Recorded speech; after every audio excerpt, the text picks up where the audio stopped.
ኣብ ዓርሰ እምነት ዘሎ ሓይሊ ዘይካ ዓርሰ እምነት ህይወት ልክዕ ከም ኣብ ማይ እትንሳፈፍ ጥራሓ ጀልባ ማለት እዩ። ኣቕጣጫ ይብላን ተሳኽዖ ዕላማ ይብላን። ክንደየና ንቑሕ ምዃን ካብ ዘየገድስ ፍርሕን ሕፍረትን ዝቆጻጸሩኻ እንተኾይኖም እቲ ትክክለኛ ዓቕምኻ ክትረኽቦ ኣይትኽእልን። ብዙሓት ሰባት ንምዝራብ ንምውዳቕን ንኽረኣዩ ካብ ምፍራሕን ዝተልዓለ ህይወቶም ብስቁታ ይመርሑ። ነገራት ንኽትግብሮም ንበዓልኻ እምነት ይሃልውኻ ዋላ ኣብቲ ፍርሕን ጭንቅን ዝስማዓካ ሰዓት። ዓርሰ እምነት ተማዕብሎ እምበር ሒዝካዮ እትውለድ ነገር ኣይኾነን። ክሳብ መወዳእታ ምሳይ ጽንሑ። ምክንያቱ ምናልባት እዚ ታሪኽ ናይ ህይወትኩም ምዕራፍ ዝቕይርን ትጽበይዎ ዝነበርኩምን ክኸውን ይኽእል እዩ።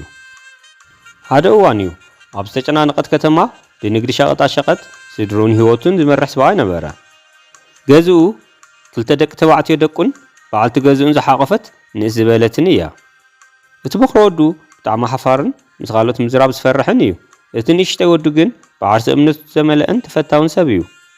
ናይቲ ከባቢ ሰባት እቲ ዓብዪ ቆልዓ ተፈጥሮ ሱቕ ዝበለ ስለ ዝኾነ ዓሻ እዩ እናበሉ ይሓስቡ። ብዙሓት ሰባት ድማ እቲ ስቁቱኡን ስለ ዝቐሎምን እናተጠቐሙ ይበላለጽዎ ነበሩ። ንሱም ምንም ተዛሪብዎም ኣይፈልጥን። እቲ ወላዲኡ ነጋዴ ሰብኣይ ድማ ብናይ ወዱ ሓፋር ናይ ምዃን ባህሪ ብጣዕሚ ይስምዖ ነበረ። ኩሉ ግዜ ድማ ንከስተኻኽል ይነግሮን ይኹርየን ነበረ። ውፅኢቱ ግን እቲ ወዱ ዓርሰ እምነቱ እናሰኣነን ሓፋርነቱ እናወሰኸን ይኸይድን ሒዝዎ ድማ ይዓብን ኣሎ። ዓርሰ እምነት ምሳኣኑ ኣብ ትምህርቱ ጽዕንቶ ይብጽሐሉ ኣሎ። ካብ እቲ ፍርሑ ዝተበገሰ ኣብ ፈተና ተቐሚጡ እውን መልሲ ብኣግባቡ ክጽሕፍ ኣይከኣለን። በዚ ድማ ቀስ ብቐስ ውፅኢቱ ትሑት ደረጅኡ ናብ መወዳእታ ወሪዱ። ናብ መንእሰይነት ዕድሜ ምስ በጽሐ ወላዲኡ ኣብቲ ናይ ንግዲ ስርሑ ንኽሕግዞ ይሓቶ። ንሱም ኣቦኡ ንዘይ ምቕያም ክብል በቲ ናይ ኣቦኡ ሓሳብ ይስማዕማዕ። ካብቲ ፍርሑ ዝተልዓለ ድማ ኩሉ ግዜ ኣብ ስራሕ ቦታ ጥፋታት ከጥፍእን ምስ ዓማዊል ብኣግባብ ክረዳዳእን ኣይከኣለን። እዚ ድማ ንኣቦኡ ናብ ሕርቃንን ናብ ምብስጫውን ከእትዎ ጀመረ። ሓደ መዓልቲ ኣቦኡ በይኑ ናብ ስራሕ ቦታ ገዲፍዎ ኣብ ዝኸደሉ እዋን ክልተ ኣጭበርበርቲ ሰባት ናብቲ ሱቕ ይኣትዉ እሞ ከምዚ ይብልዎ፣ ኣቦኻ ደለኹሞ መሪፅኩም ብልቓሕ ወሰዱ ኢልና እዩ እሞ ክንወስድ ኢና ይብልዎ። እቲ መንእሰይ ንካሓቶም ፈሪሑን ሓሲቡ ከይወደአን እቶም ሰባት ደልይዎ ኣቑሑት መሪፆም ጽዒኖም ከዱ። ኣብታ መዓልቲ ምሸት ኣቦኡ ካብቲ ዝኸዶ እንትምለስ ናይቲ ሸቐጣ ሸቐጥ መደበር ልዕሊ ፍርቂ ኣቑሑት ተወሲዱ ረኣየ። ሓሪቁን ስምዒቱ ምቁፅጻርን ኣብይዎ፣ ኣንታ ዘይትረብሕ ቆልዓ ኩሉ ነገር ኣባላሽኻዮ፣ ክንደይ ዓመት ለፊዐ ዘጥረኽዎ ንብረት በቲንኻለይ፣ ክትጥፋእ ካብ ዓይነ ይረሓቕ፣ ተመሊስኻ ከይትመፀኒ ድማ ይብሎ። ብናይ ወላዲኡ ቃላት ድማ እቲ መንእሰይ ቅስሙ ይስበር፣ ናብ ዝኸዶን ዝገብሮን ይጠፍኦን ተስፋ ይቆረፅን። ናይ ወላዲኡ ቁጣዕን ናይ ጎረባብቲ ዘረባታትን እቲ ዘጥፍኦ ጥፍኣትን ንባዕሉ ዋጋ ከም ዘይብሉ ክሓስብ ይገብርዎ። ኣብ ከባቢኡ ናብ ዘሎ ጥልቀት ዘለዎ ወሓዚ ማይ ድማ ይኸይድ። ሕፍረቱ ከተንፍሶ ኣይከኣለን። ከምዚ ክብል ድማ ሓሰበ፣ ናተይ ምንባር ካብ ሕዚ እንድሓር ምንም ትርጉም የብሉን፣ ኩሉ ግዜ ጥፋት ጥራሕ።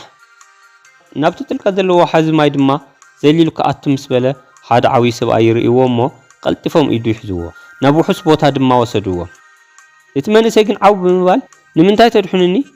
ህይወተይ ትርጉም የብላን፣ ምንም ትክክል ዝሰርሖ ስራሕ የብለይን። እዞም ወላዲ ድማ ብዝተረጋግዐ አንደበት ከም ዝበልዎ፣ ዝወደይ ህይወት ብጣዕሚ ደስ በሃሊትን ሰሓቢትን እያ። ፈጠራ ሓደ ግዜ ዝዓደለና። ብህይወት ምንባር እንተቐፂልካ ንውድቀትካ ሸኒፍካ ክትዕወት ትኽእል ኢኻ። ነገር ግን ተስፋ እንተቆሪፅካ እቲ ኣብ ውሽጥኻ ዘሎ ናይ ኣሸናፊነት ዓቕምኻ ብፍጹም ኣይትረኽቦን በልዎ። እቲ መንእሰይ ድማ ብዝሓዘነ ስምዒት ከም ዝበሎም፣ ኣነ ብጣዕሚ ሓፋርን ደካማን ፈራሕን እየ። ትምህርቲ ድማ ኣቋሪፀ እየ። ነዚ ድማ ኣይ ኩሉ ሰብ ደደብ ዝብለኒ። እናስ ከማይ ዓይነት ሰብ ክነብር ይግብኦ? እዚ ምስ ሰምዑ እቶም ዓብዪ ሰብኣይ ገጾም ጽውግ ኣቢሎም ንዓናይ ምሳይ ናብ ገዛ በልዎ። መልሲ ከይተጸበዩ ጉዕዞ ጀመሩ።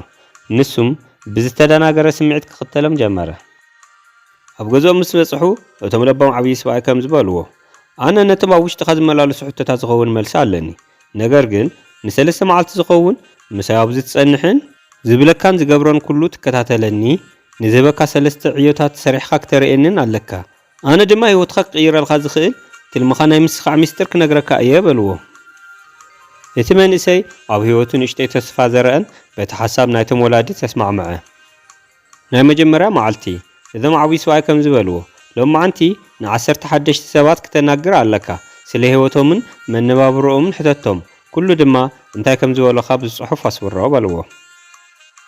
እቲ መንእሰይ ድማ ኣብ ህይወቱ ገይርዎ ዘይፈልጥ ዓብዪ ውሳነ ደፊሩ ንሰባት ክሓትት ጀመረ። ሓደ ሰባት ዋላ መልሲ እንተኻልእዎ ንሱ ግን ብትዕግስቲ ንኻልኦት ክሓትት ይምኩር። ከምዚ እናገበረ ክሳብ ምሸት ን10 ሰባት ሓተተ፣ ብፅሑፍ እውን ኣስፈሮን፣ ሓደሽቲ መሓዝት እውን ረኸበ። ኣብ ካልኣይ መዓልቲ ድማ እቶም ዓብዪ ሰብኣይ ከምዚ በልዎ፣ ሎማዓንቲ ን10 ህፃናት ኣኪብኻ ስለማይ ጥቕሚ ዝገልጽ ትምህርቲ ትቦም ኢኻ ይብልዎ።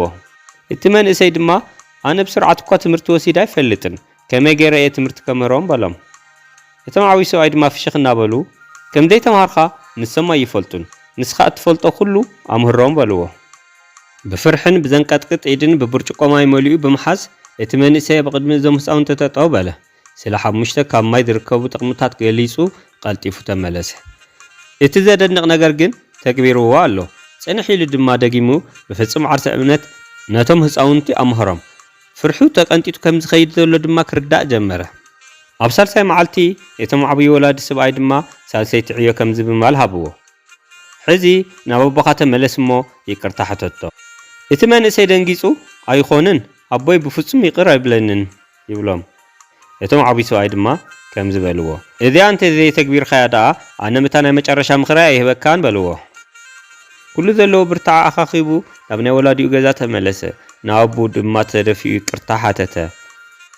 ባባ ይቅር በለኒ፣ ካብ ሕጂ እንዳሓር ግን ክካሕሰካ እየ፣ እዚ ድማ ቃለ እዩ በሎ። ኣቦኡ ድማ ኣብቲ ናይ ንግዲ ስራሕ ቦትኡ ንኻልኣይ ግዜ ዕድል ሃቦ።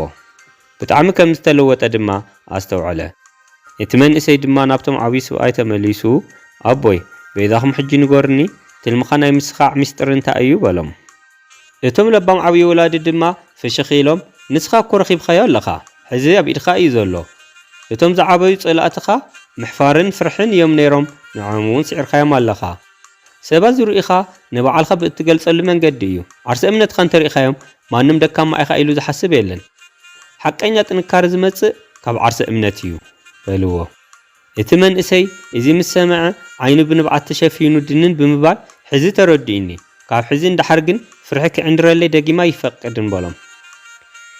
ድሕሪ ዝተወሰነ ዓመታት እቲ ፈራሕን ሓፋርን መንእሰይ ዝተፈለጠ ናይ ንግዲ ሰብ ኮይኑ ብስብእንኡን ብንቕሓቱን ዝተኸበረ ሰብ። እዚ ኣስታውሱ፣ ዓርሰ እምነት ዝኾነ ሒድናዮ ዝተወለድና ኣይኮነን፣ ዝኾነ ነገር ብኸይዲ ነማዕብሎን ንሃንፀን እዩ። ፍርሕን ምሕፋርን እንድሕሪት እዮም ዝጎቱና፣ ብርትዕን ጽንዓትናን ግን ዓብዪ ቦታ የብፅሑናን ይልውጡናን። እቲ ቆልዓ ንምውዳቕ ከም ዝተፈጠረ ይሓስብ ነይሩ፣ ፍርሑ ምስ ተጋፈጦ ግን ህይወቱ ተቐይሩ። ዓርሰ እምነትና ዝቕየርን ዝዓብን ካብ ዘለናዮ ናይ ምቾት ከባብን ተወፂና ኢና። ዓለም እትርእየና ንባዕልና ክንገልጸሉ ዝመረጥናዮ መንገዲ መሰረት ገይራ እያ። ብባዕልካ ተኣማመን፣ ሓደ ስድሪ ንቅድሚት ሰንድር፣ ኣብ ውሽጥኻ ዝነበረ ግን ዘይትፈልጦ ጥንካረን ብርታዕን ክትረኽቦ ኢኻ። ከም እትገብሮ እንተኣሚንኻ ዳርጋ ፍርቂ መንገዲ ዝተጓዓዝኻ። ቴዎዶር ሩዝቬልት። የቐኒየለይ ብሩም መልቲሚድያ ሰብስክራይብ፣ ላይክ፣ ሼር ኣይትረስዑ። ሰላም።